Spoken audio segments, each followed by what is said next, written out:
Hey, what's going on? Ryan Nolting here. Talking music, talking concert memories.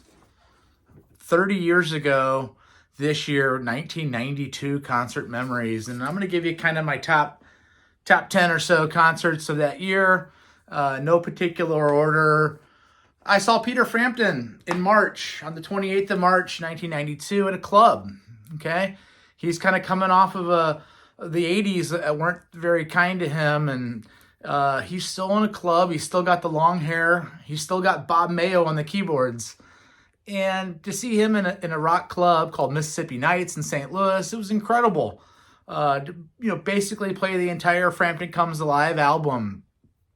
I would actually see him again later in the summer, but and then through the 90s, he's reestablishing his career. And now, in the new millennium, he's playing amphitheaters again, and he deserves it because he is an underrated artist. So we're going to have a whole show on Peter Frampton at some point, maybe on The Outsiders.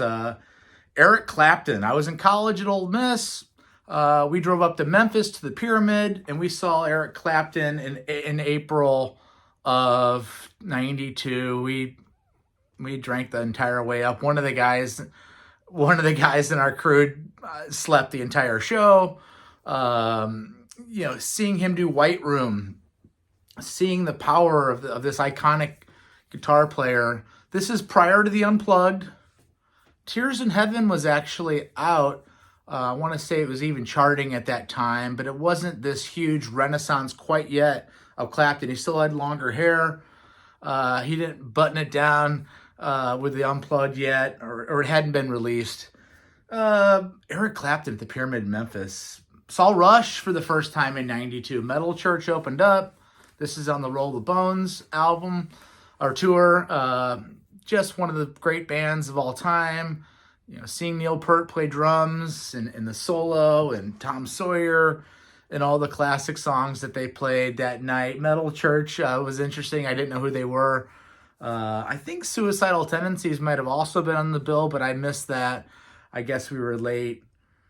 Crosby, Stills, and Nash also play that summer at Riverport Amphitheater. Michael Hedges opens up.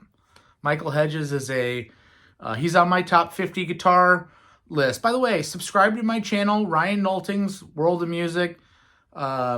Subscribe, like this video. Check out my top 50 guitar players. Michael Hedges is on that. He's a new age guitar player. He's on the Windham Hill label. David Crosby comes out and does a song with him at the end of his set.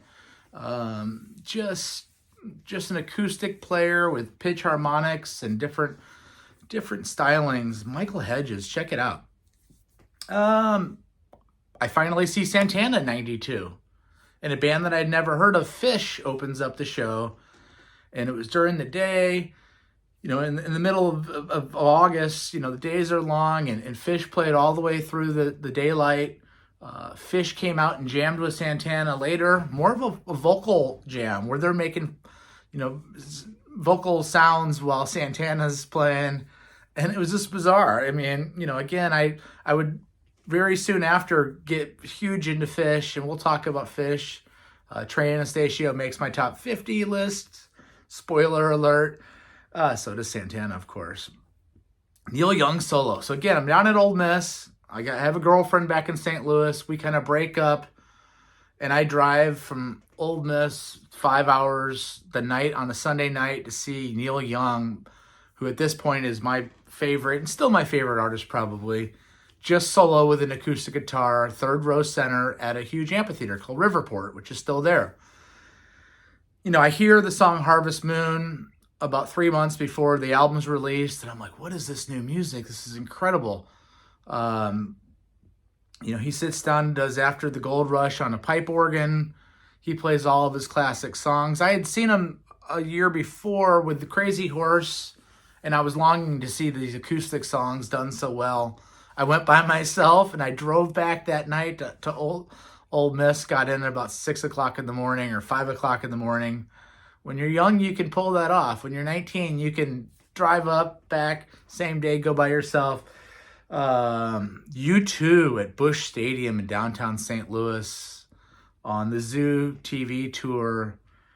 September of 92. Big Audio Dynamite opens up. So Mick Jones from The Clash is a Big Audio Dynamite. This is my first stadium concert. 50,000 people. U2's in their absolute prime.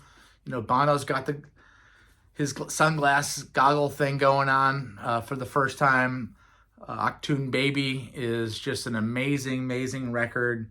One of my top rock albums of all time. Arguably my favorite U2 album. Went with some buddies. It was fantastic. Saw Widespread Panic at Mississippi State University. Some friends in my dorm, spring of freshman year, say, hey, there's this band called Widespread. I'm still kind of coming off of the metal that I loved and some of the Crosby, Stills, and Nash stuff that I loved in high school. And get there. It's a free show. They have a natural amphitheater at Mississippi State, and I see the rugs on the stage and these guys, this jam band music that I would soon fall in love with. Widespread Panic. And then lastly, for $7.50 at Riverport Amphitheater, the Keishi birthday concert is Steppenwolf, BTO, Bachman Turner Overdrive, Kansas, and Peter Frampton for $7.50. Might have been $6.50. Just a great day of music, to crank out, see Peter Frampton for the second time that year, to see Kansas, BTO, Steppenwolf, John Kay's vocals, and I didn't realize he was like 6'4" or something, and commanding the stage and just being fantastic. Those are my concert memories of 1992. We're gonna do 2002 at some point, and peace out, Merry Christmas, catch you later.